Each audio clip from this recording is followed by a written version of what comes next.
پہلی کتاب کب تیار کی؟ پہلی کتاب 4000 سال قبل مصریوں نے تیار کی۔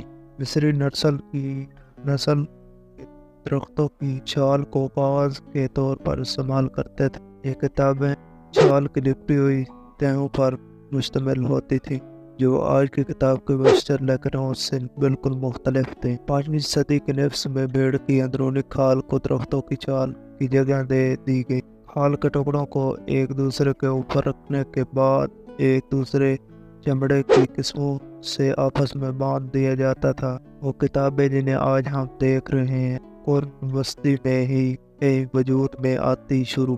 اسی دوران بھیڑ کی بجائے بچھڑے کی کھال کو ٹکڑوں میں کاٹ کر ہر ٹکڑے کو درمیان سے دوہرا کیا جانے لگا۔ کھال کے 4 ٹکڑے یوں خاص صفحات پر مشتمل ہو جاتے جیسے ایک حصہ کہا جاتا ہے۔ بھیڑ کے مقابلے میں بچھڑے کی کھال کی موٹائی مناسب تھی کہ اس کے دونوں اطراف لکھا جا سکتا تھا۔ تیار حصوں کے دونوں اطراف لکڑی کی پتلی جلد لگانے کے بعد انہیں آپس میں سلائی کر کے کتاب تیار کر لی جاتی تھی۔ زیب و زینت اور انفاست کے لیے جلد کے اوپر چمڑا منڈ دیا جاتا تھا۔